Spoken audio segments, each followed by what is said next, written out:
السلام علیکم وعلیکم السلام۔ نحمد و نصلی علی رسول الکریم اما بعد فاعوذ باللہ من الشیطان الرجیم بسم اللہ الرحمن الرحیم یا ایہا الذین آمنوا توبوا الی اللہ توبۃ نصوحا صدق اللہ العظیم۔ سب سے پہلے ہم آپ آقا جناب محمد رسول اللہ صلی اللہ علیہ وسلم میں درود شریف کا نذرانہ پیش کریں۔ اللہم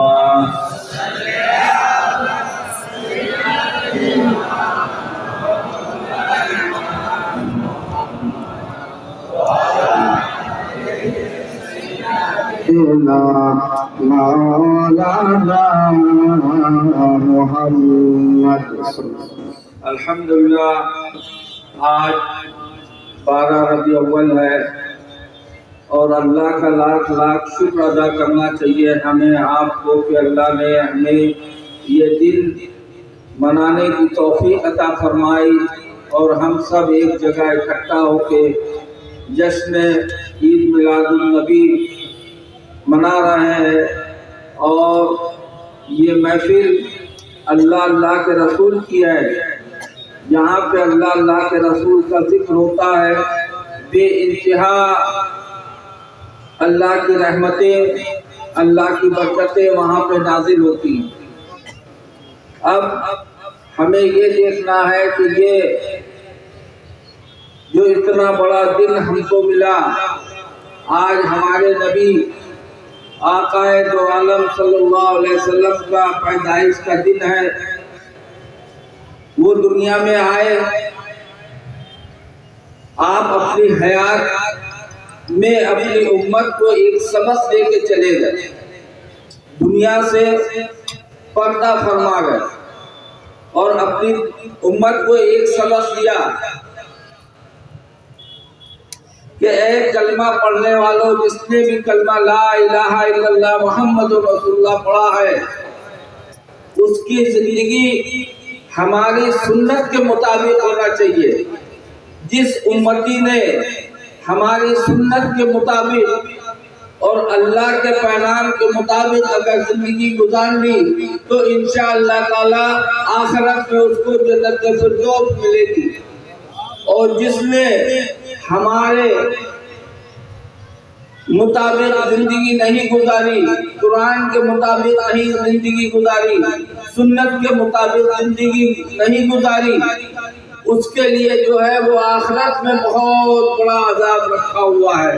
یہ ہمارے نبی نے دنیا میں اپنی امت کو بتا دیا۔ اب ہمیں کیا ہے کہ اپنی زندگی جو بھی جس نے بھی کلمہ لا الہ الا اللہ محمد رسول اللہ پڑھا ہے، اس کو سب سے پہلے اپنے پیارے نبی صلی اللہ علیہ وسلم کے حکم کے مطابق زندگی گزارنی ہوگی۔ جیسے صحابہ اکرام نے اپنی زندگی گزاری، تابعین نے اپنی زندگی گزاری، بزرگان دین نے اپنی زندگی گزاری۔ یہ نہیں کہ ہم نے کلمہ لا الہ الا اللہ محمد رسول اللہ پڑھ لیا تو ہم بڑی ذمہ ہو گئے اور ہم نے سوچ لیا کہ اب تو ہم نے کلمہ لا الہ الا اللہ محمد رسول اللہ پڑھ لیا، ہم کو جنت مل گئی۔ ہرگز نہیں، کلمہ لا الہ الا اللہ محمد رسول اللہ پڑھنے والوں کو جنت اسی وقت ملے گی جب وہ اپنے پیارے نبی محمد صلی اللہ علیہ وسلم کے بتائے ہوئے راستے پہ چلے گا، نماز پڑھے گا، روزہ رکھے گا، جو بھی احکام ہے قرآن کا وہ مانے گا، اپنے ماں باپ کی خدمت کرے گا، اپنے پڑوسیوں کے ساتھ اچھا سلوک کرے گا، اور سب سے پہلے جو ہے وہ عبادت میں اپنا وقت گزارے گا۔ اس کے لیے اللہ نے جنت فردوس عطا بنائی ہے، وہ جنت فردوس میں جگہ پائے گا۔ اگر ہم یہ سمجھ لیں کہ ہم نے کسی کا دامن پکڑ لیا، ہم غازی پور سے مرید ہو گئے، یا ہم کسی دنیا میں اور بھی بہت سلسلے ہیں، اس سے اگر ہم مرید ہو گئے، پیر کا دامن پکڑ لیا، پیر ہم کو جنت میں لے کے چلا جائے گا۔ ہرگز نہیں، پیر کوئی بھی پیر ہو دنیا کا، وہ جنت میں لے کے نہیں جائے گا۔ جب تک ہم نعرہ لگاتے ہیں کہ ہم نے پیر کا دامن پکڑ لیا، ارے پیر کا دامن پکڑنے سے کیا ہوگا؟ سب سے پہلے قرآن کا دامن پکڑنا ہوگا، اللہ کے رسول کا دامن پکڑنا ہوگا۔ اگر قرآن پہ تم عمل کرتے ہوئے تم اگر چلے گئے، تم نے اگر ایک سنت پہ عمل کر لیا، ہم اہل سنت والے ہیں۔ سنت، اہل سنت کا مطلب ہے کہ ہمارا کردار ایسا ہونا چاہیے جو دیکھ کے آدمی مسلمان کہے کہ یہ دیکھو نبی کا امتی جا رہا ہے۔ اگر ہم ایسے بن جاتے ہیں تو ہمارے لیے جو ہے وہ آخرت سمجھ جائے گی، پھولوں کی طرح ہو جائے گی۔ ایک واقعہ بتاتے ہیں، یہ ابھی حال کا واقعہ ہے۔ ایک آدمی، برسات ہوئی، قبر دھس گئی، قبرستان میں کچی قبریں رہتی ہیں، لوگ اس کو ٹھیک کرنے کے لیے گئے تو اس کے اندر سے جو ہے وہ گلاب کی مہک آنے لگی، ایک دم گلاب کھلا ہوا تھا۔ لوگوں نے کہا کہ یہ کس کی مزار ہے؟ معلوم کیا، گئے وہاں پہ جا کے گھر میں معلوم کیا، بہت غریب آدمی تھا، اور بیوی سے پوچھا کہ آخر اس کا کردار کیا تھا، یہ کیا عمل ایسا کرتا تھا جو جنت کے اندر اس کے اندر گلاب کھلے ہوئے ہیں، گلاب کی مہک آ رہی ہے۔ وہ بیوی نے بہت غور کر کے سوچا اور پھر اس کے بعد جواب دیا کہ میرا شوہر جو ہے بہت غریب تھا، اس کو کچھ نہیں آتا تھا، وہ فجر میں نماز پڑھنے کے لیے مسجد جاتا تھا، جب مسجد میں نماز ہو جاتی تھی تو مسجد میں دیکھتا تھا کہ لوگ قرآن نکال کے اور جو ہے قرآن پڑھ رہے ہیں، تو وہ بیچارہ بہت افسوس کرتا تھا کہ کاش ہم کو بھی قرآن پڑھنے آتا تو ہم بھی جو ہے وہ قرآن پڑھتے۔ وہ گھر میں آتے تھے اور قرآن نکال کے کھولتے تھے اور ہر لائن میں جو ہے ہاتھ پھیرتے تھے اور یہی جملہ منہ سے نکلتا تھا، یہ حق ہے، یہ حق ہے، یہ حق ہے، یہ حق ہے، اس کے علاوہ کوئی عمل نہیں تھا۔ یا رسول اللہ، یا رسول اللہ، زندہ آباد، زندہ آباد۔ تو خالی یہ کہتے تھے یہ حق ہے، یہ حق ہے، یہ حق ہے، اس کا کیا مطلب ہوا؟ یعنی جو بھی قرآن کے اندر ہے وہ حق ہے، وہ حق ہے۔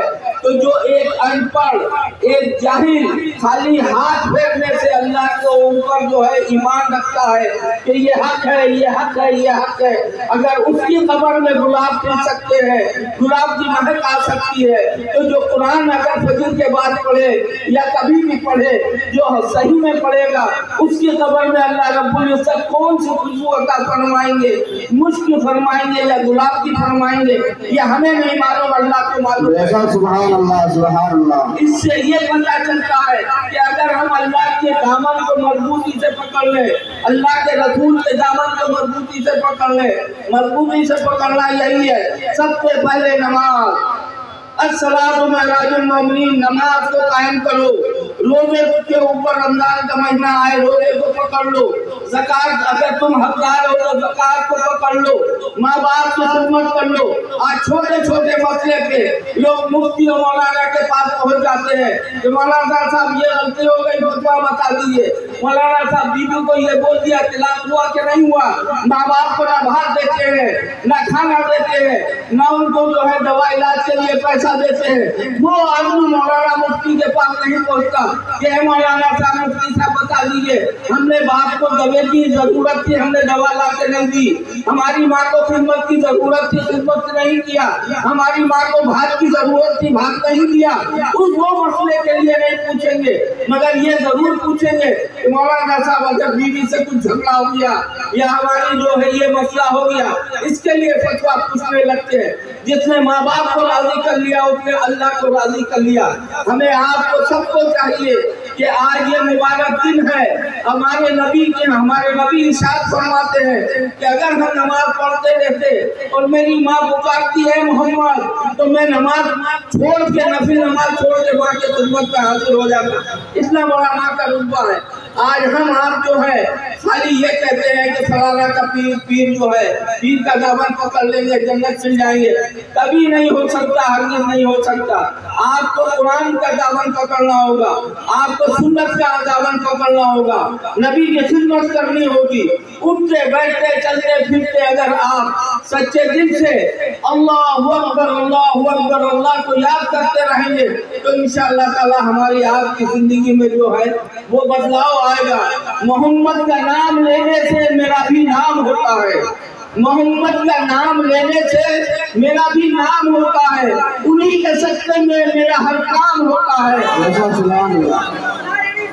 انہی کے نام کے صدقے میں میرا ہر کام ہوتا ہے۔